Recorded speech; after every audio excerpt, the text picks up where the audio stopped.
शहर की ऊंची ऊंची इमारतों के बीच शांति विला नाम का एक छोटा सा घर था। उसकी नींव ईंट पत्थरों से नहीं बल्कि माधव जी और उनकी पत्नी सुमित्रा के 40 वर्षों के साझा जीवन, संघर्ष और प्रेम के अनुभवों से बनी थी।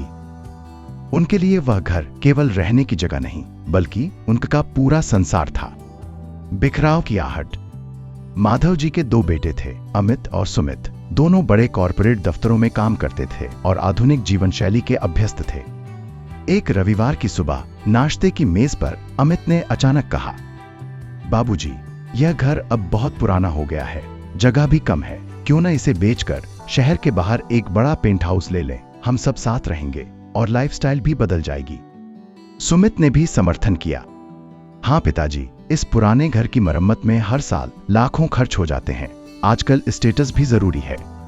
माधव जी और सुमित्रा चुप रह गए। उनके लिए यह घर सिर्फ एक प्रॉपर्टी नहीं था, इसकी हर दीवार में बच्चों की किलकारियां गूंजती थीं, आंगन के नीम के पेड़ में बीते दिनों की छाया थी और हर कोने में सुमित्रा के स्नेह की खुशबू बसी थी। एहसास का क्षण।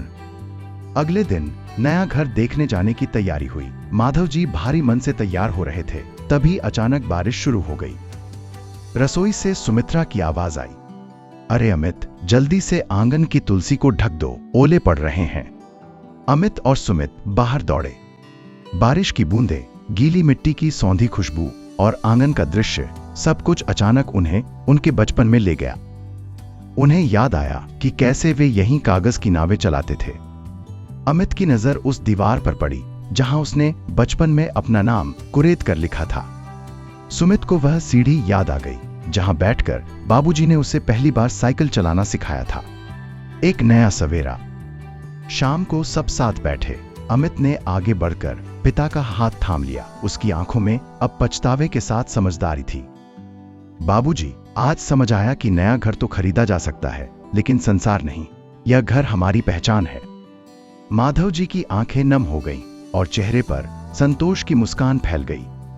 तय हुआ कि घर बेचा नहीं जाएगा, बल्कि उसी पुराने ढांचे को थोड़ा और संवारा जाएगा। सुमित्रा ने चाय के प्याले थमाते हुए कहा, घर तब तक घर होता है जब तक उसमें रहने वाले एक दूसरे की यादों का सम्मान करते हैं। जिस दिन यादें मर जाती हैं, वह बस एक मकान रह जाता है।